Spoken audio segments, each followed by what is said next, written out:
여러분, 명절이 다가오고 있습니다. 청고 마비의 계절, 히스텔러는 지식을 충만히 채우고 있지. 대신 내 몸의 지방을 채우고 있죠. 명절에는 눈 감고 귀 닫고 드러눕는 게 최고인데 일가 친인척이 옹기종기 모이면 전투력 게이지를 올리는 또라이 보존의 법칙을 시전하는 빌런이 있습니다.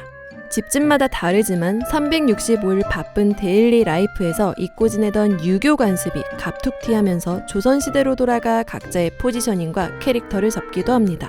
초딩은 주로 살과 키, 신체적 공격이 들어갑니다. 살찌면 살쪘다고, 마르면 말랐다고 한마디 듣습니다. 중딩은 성적 안부와 고교 진학, 고딩은 어느 대학 준비하고 있니? 대학생은 군대는 언제 가니? 애인은 있니? 졸업하고 뭐 할 거니? 취업 준비는 하고 있니? 취업 테크에 올라타면 회사에서 연봉은 얼마 받니? 결혼 언제 하니? 결혼하면 아기 가질 때 되지 않았니? 듣는 자식, 듣는 부모 열받아서 답례로 돌려가기, 다이렉트로 들이받기 시전하다 잠시 의절하는 경우도 덜어 있습니다. 그런데 여러분, 혹시 이 5만원 신사임당이 잔소리 대마왕이었던 사실 아시나요?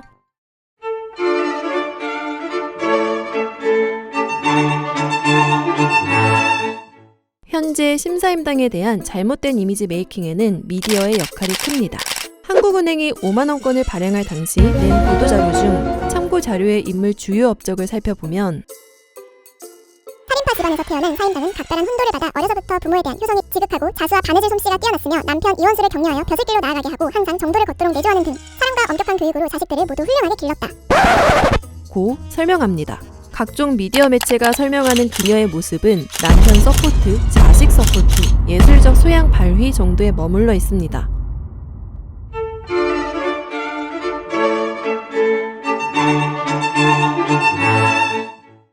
알고 보면 그녀의 아버지 신명화는 딸바보였고 소중한 내 딸, 기세등등하게 살게 하겠다라는 목표의식이 있었습니다. 조선시대의 이 존멋 아버지는 딸들에게도 글과 그림을 가르쳤고 사위를 고를 때 재력이 아닌 딸의 지적 활동을 서포트할 수 있는 사위감을 찾았습니다. 따라서 지체 높은 검문세가 집안의 아들은 제꼈고 반대로 집안이 너무 볼품없는 경우도 제꼈습니다. 딸의 재능을 키워줄 사위감을 고르던 사임당 아빠는 가문 자체는 사대부이면서 일가 친척은 빵빵한데 일찍이 아버지를 여의고 홀어머니 밑에서 자란 형제 하나 없는 외아들인 이원수를 택합니다. 덕분에 심사임당은 여성의 지위가 가장 낮았던 조선시대에 시집살이를 거의 하지 않았고 자기 친정집에서 결혼 스타트를 끊었으며 혼인 후 아버지 신명화가 사망하자 3년상을 이유로 시댁에 얼굴 한번 내비치지 않는 생활을 했습니다.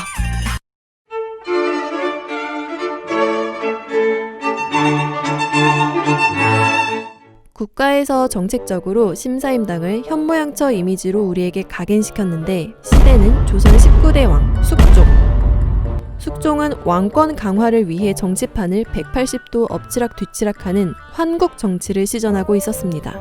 당시 양대 정당이었던 남인과 서인에게 권력을 주었다 뺏었다 하며 한쪽의 힘이 커지는 것을 막았습니다. 이 과정에서 희생된 불쌍한 여인들이 인현왕후, 장희빈, 숙빈, 최씨입니다. 한국으로 집권 세력이 뒤바뀌던 혼란스러운 정치적 상황 속에서 송시열은 서인의 정치적 뿌리였던 율곡이이와 율곡마미 심사임당을 신격화합니다. 이때부터 심사임당은 멋진 여성에서 단순히 율곡이이를 낳은 어머니 모습으로 급시프트됩니다. 신사임당이 서인의 결속력을 높이기 위한 하나의 정치적 장치로 이용된 것입니다. 유교 사회가 강조했던 덕목을 잘 실천한 모습으로 메이킹된 것인데 물론 심사임당은 훌륭한 여성이었지만 아다르고 어다르다고 그들이 주장한 성리학 이념과는 다른 인생을 살았습니다. 알고 보면 심사임당은 결혼 후에도 20년간 강릉 친정집에 살았습니다.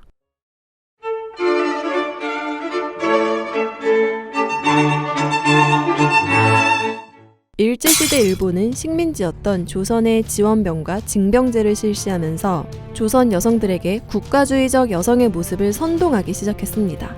일본의 근대화 과정에서 선택된 국가 전략의 여성 모습은 표면적으로 여성은 자녀의 양육과 교육을 담당하면서 가정교육의 주체적인 모습입니다.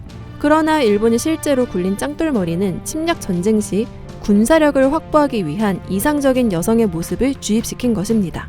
식민지 조선에서도 군국의 어머니상을 만들어내야 했는데 이미 조선 스타일 유교 사상 프레임이 씌어진 신사임당은 매우 적합한 인물이었습니다. 좋게 말하면 인내와 침묵의 현모양처 이미지를 만들고자 한 것이고 그들의 실제 속셈은 자식 잘 키워서 우리가 군인 징집할 때 입 닥치고 고분고분 아들 보내라 인 거죠.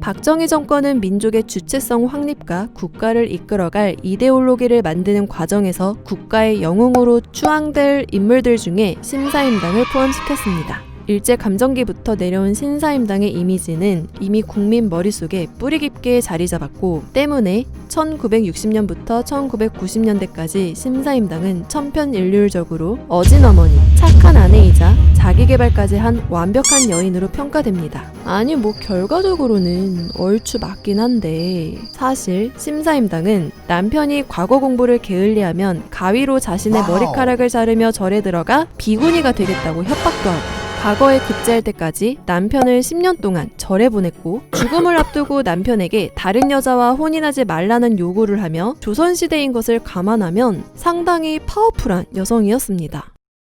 명절에 잔소리하시면 5만원으로 시작하여 5만원권 인물인 신사임당에 대해 알아보았습니다. 그녀가 살았던 주체적이고 진보적인 인생과는 다른 가치관으로 왜곡되어 우리에게 주입되어 왔습니다. 그나저나 인터넷에 보면 명절 잔소리 메뉴판이라고 있던데 단가가 복잡해서 기억하기 힘듭니다.